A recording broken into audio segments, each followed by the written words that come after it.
मेरे भाइयों, कैसे हो सभी। आशा करता हूँ सभी अच्छे होंगे और अच्छे से मन लगाकर पढ़ाई कर रहे होंगे। तो मेरे भाइयों, आज मैं आपके लिए लेके आ चुका हूँ प्रश्नावली 5.1 class 10th math question number 4 का 15वां क्वेश्चन। क्वेश्चन नंबर 4 में 15 क्वेश्चन दिए थे, ये 15वां क्वेश्चन है, लास्ट क्वेश्चन।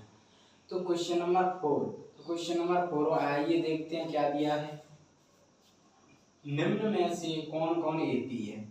एपी क्या होता है मेरे भाइयों? एपी को बोलते हैं इंग्लिश में अर्थमेटिक प्रोग्रेशन, हिंदी में समांतर श्रेणी। क्वेश्चन कह रहा है ये सूची दी है, ये समांतर श्रेणी है या नहीं। यदि कोई एपी है, ये कह रहा है यदि कोई समांतर श्रेणी है तो इसका सारांतर ज्ञात कीजिए और इसके आगे के जो 3 पद हैं वो ज्ञात कीजिए। 4 पद दिए, आगे के 3 पद और ज्ञात कीजिए। ठीक है, ये क्वेश्चन हमसे कह रहा है। तो मेरे भाइयों, अब क्वेश्चन कह रहा है कि समांतर श्रेणी है या नहीं। तो समांतर श्रेणी कब होती है ये जान लेते हैं हम शॉर्ट में थोड़ा, फिर आगे हम इसको क्या सॉल्व करेंगे। तो समांतर श्रेणी क्या होती है मेरे भाई? समांतर श्रेणी ऐसे पता लगाते हैं कि इन पदों में क्या है, 2 पदों के बीच का अंतर निकालते हैं। ठीक है, अंतर कैसे? इसको 2 पदों के जोड़े ले लेते हैं। जैसे जितने पद है 4 है तो इसमें ये 2 जोड़े आ जाएंगे, इसके 2 जोड़े, इसके 2 जोड़े, और हमेशा सेकंड में से फर्स्ट वाला पद घटाते हैं। ठीक है, ऐसे ये 2 जोड़े आएंगे तो सेकंड में से A2 में से A1, ये 2 जोड़े आएंगे तो A3 में से A2, मतलब सेकंड मान के चलते हम मान लेते हैं कि ये 2 पद है। ठीक है, दोनों को जोड़े बन गए। अब इसमें से सेकंड वाला फर्स्ट घटाते हैं। जैसे ये सेकंड है तो इसमें से फर्स्ट घटाएंगे, हमेशा सेकंड में से फर्स्ट घटाते हैं। ठीक है, इतना समय। अगर वो अंतर है इन पदों का, चारों का, 2 पदों को जोड़े लेके अंतर देखते हैं। जब अंतर समान आता है तो हमारी समांतर श्रेणी होती है। और सार्वंतर, जब समांतर श्रेणी होती है तो सार्वंतर वो होता है जो अंतर आता है, वह संख्या आती है ना अंतर की, तीनों में सेम आता है अंतर, वह संख्या आती है, वही सार्वंतर होती है अपनी। और आगे अब क्या है, सार्वंतर है तो इसके 3 और पद, तो 3 और पद कैसे निकालते हैं? समांतर श्रेणी के व्यापक रूप से a plus D, A plus 2डी, ए प्लस 3डी, आगे डॉट डॉट डॉट लिखा रहता है, अनंत पद इसके निकाल सकते हैं हम। ठीक है, ये तो हमने समझा दिया। ठीक है, ये इतना करना है। अब देखते हैं समांतर श्रेणी है या नहीं। अगर समांतर श्रेणी नहीं होगी तो हम लिख देंगे समांतर श्रेणी नहीं है, तो आगे तो हम जा ही नहीं सकते। ठीक है, तो पहले देखते हैं, हम चेक करेंगे। तो चेक करेंगे तो मेरे भाइयों क्या करेंगे, लिखेंगे कुछ सॉल्व करेंगे तो हल में लिखेंगे दी गई सूची। क्या दी है? 1 का स्क्वायर, 5 का स्क्वायर, ठीक है, 7 का स्क्वायर, 73, डॉट डॉट डॉट। ठीक, ये इतना हो गया।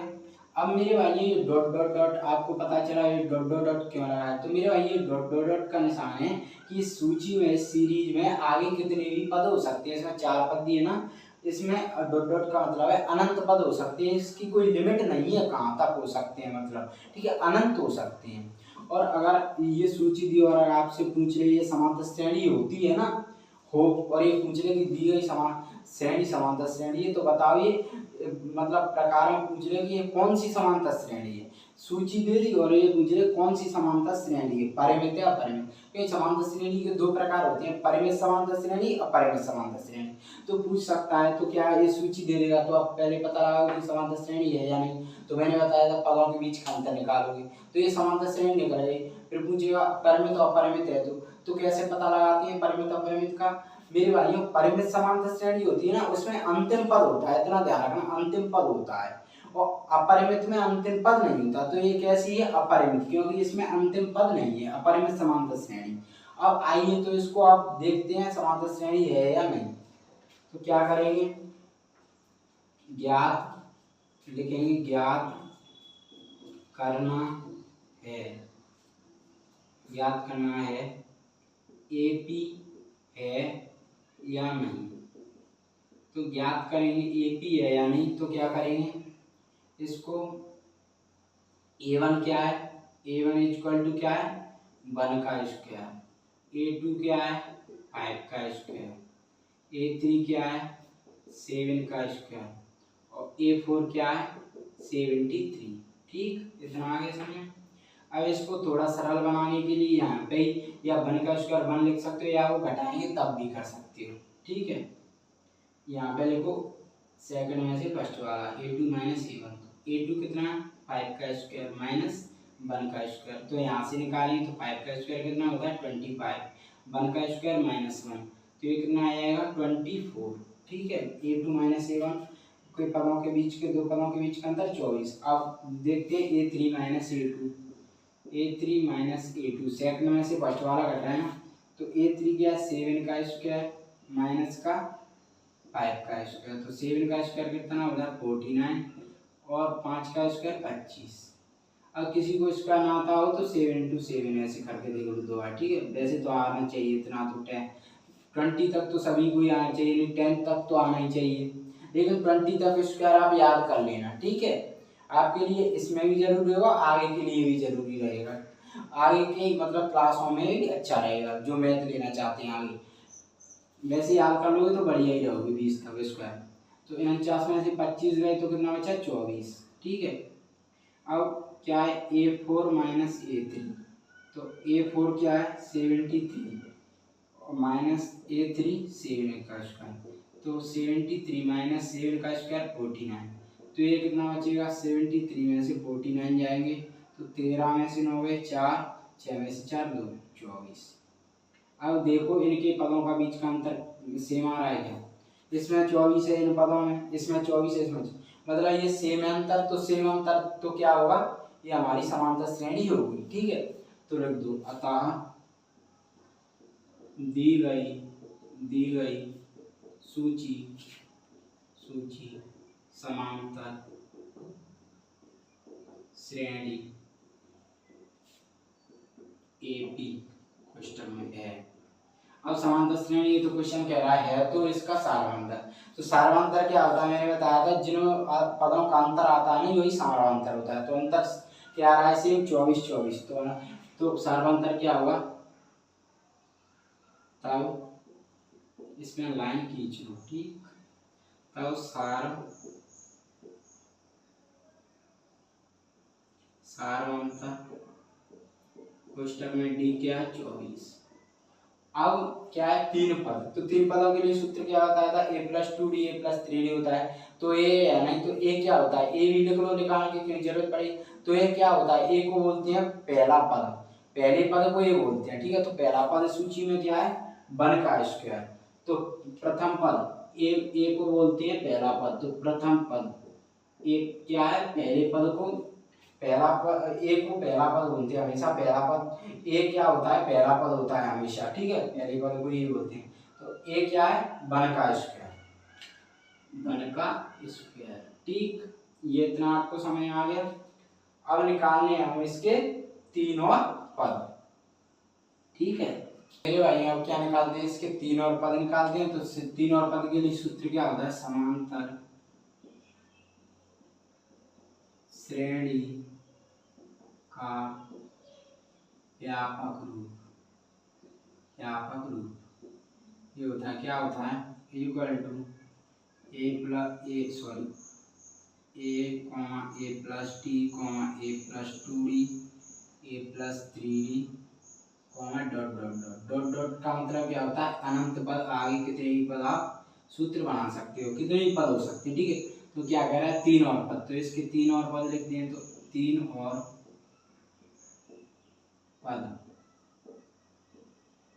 अब ऐसे तो आप निकाल सकते हो इससे, ठीक है व्यापक रूप से ऐसे लिख के, तो अब चार पद तो दिए तो आप तो शुरू से लिख रहे हो तो ऐसे कहाँ तक लोगे, तो आप सीधा सा सिंपल पढ़ना होता है, जिस पद को निकालना होता है, जैसे पांचवा पद निकालना है ए पाइप निकालना है पांचवा, तो क्या करते हैं एक घटा देते हैं, एक घटा के आप पद को निकाल सकते हो पांचवे को। अब तीन पद निकालना तो पांचवा छठवा सातवां निकालना है। ठीक है, तो चार पद तो दिए, तो ए पाइप निकालोगे जब आप, तो सूत्र क्या हो जाएगा अब ऐसे निकालोगे तो सबके टाइम प्रोसेस लंबी लगेगी, ऐसे आप कैसे कैसे निकालो, तो क्या होता है एक कम कर दो, ऐसे अब पाइप का निकालना है तो क्या हो सकता है वैसे A+5 -1 × D। ठीक है, और आपको डिटेल में समझा देता हूँ, डायरेक्ट ऐसे ही लिख सकते थे आप A+4D, एक कम कर दिया ना 5 A+4D, इससे आपको ऐसे समझा भी देता हूँ जिससे आपको और समझ में आया है। ठीक है, अब मैं इसको ऐसे लिख लूँ, एक कम करके लिख दिया ना, 5 में से एक कम कर दिया, तो यहाँ से क्या आएगा a प्लस 5 माइनस 1 4d। ठीक है, तो अब एक स्टेप बढ़ गई, तो आप इतने तो समझदार हो ना, ये 5 माइनस 1 लिखा है तो आप तो वैसे भी तो कम कर सकते हो, एक कम होगा तो 5 एक कम हो रहा है तो 4d, मतलब पांचवा पद है तो एक कम हो रहा है तो 4d तो होगा। ऐसे आप ना लिखते हुए इसको ऐसे भी लिख सकते हो फिर डायरेक्ट।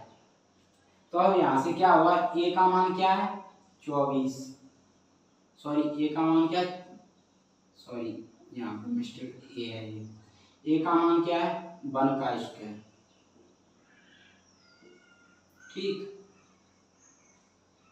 a का मान अपना 1 का स्क्वायर प्लस 4 इंटू 24, 4 इंटू 24। अब ये 1 का स्क्वायर बना जाएगा प्लस 24 चौक 24 का गुणा करोगे 4 में, 4 चौक 16, 6 की 4 दुनिया 8 9, 24 चौक 96, 96 एक 57, 24 चौक 4 चौक 16, 6 की 4 दुनिया 8 9। अब देखो 24 चौक 96 हो गया, मतलब 96 प्लस 1 97, मतलब पांचवा पद अपना कितना आ गया 97। ठीक है, क्या करें पांचवा निकाल, अब छठवा निकालेंगे तो क्या करें, मैंने कहा था एक माइनस कर दो ना, जैसे a प्लस 6 माइनस 1d। ठीक है, एक तो आप कितना आएगा 5d तो आएगा 6 में, तो ऐसे ही माइनस करना है, समझा दिया ना, ऐसे करना है। तो अब हम पता है क्या कर सकते हैं, एक माइनस करना है तो a प्लस 5d लिख दो। ठीक है, तो a प्लस 5d मतलब a का मान क्या है 1 का स्क्वायर प्लस 5 इंटू 24, तो ये कितना आया 1 प्लस 24 पंजे 5 चौक 20 की 0 आंसर की 2, 5 दूनी 10 तो 12, 24 पंजे 120, तो ये हो जाएगा 121। ठीक है, 5 चौक 20 की 0 आंसर की 2, 5 10 तो 12, तो छठवां पद निकल गया हमारा 121। अब सातवां, तो एक कम कर दो a प्लस 6d। अब ये यहाँ से कितना आ जाएगा, a का मान क्या है 1 का स्क्वायर प्लस 6 इंटू 24, तो ये आएगा 1 प्लस 24 चंके 6 चौक 24 की 4 आंसर की 2, 6 दिन 12 14, 6 चौक 24 की 4 आंसर की 2, 6 दिन 12 14, 144। तो ये आ जाएगा हमारा 145, 145। ठीक है, 145, तो ये तीनों पद आ गए, इतना ही हमने काम था। तो अब इधर साइड में लिख सकते हो आप, यहाँ पे लिख दो, अब तीनों पद आ गए तो लिख दो, अतः दी गई सूची AP है, तब उसका सार अंतर D इक्वल टू 24, तब उसके तीन और पद क्या निकले हैं 97, 121, 145। ठीक है, अब चेक भी कर सकते हो अगर गलत लग रहा है, 73 में 24 जोड़ दो वही आएगा, 4 3 7 7 2। ठीक है, ऐसे ही। तो मेरे भाइयों ये हमने पद निकाल ली, ये हमसे पूछा था। तो मेरे भाइयों और क्वेश्चन ये समझ में आया होगा मेरे भाइयों, तो क्वेश्चन वीडियो को लाइक करना, शेयर करना और वीडियो पर कमेंट करना कैसा लगा, समझ में आया क्वेश्चन, और चैनल को सब्सक्राइब करना ना भूलना। धन्यवाद, थैंक यू।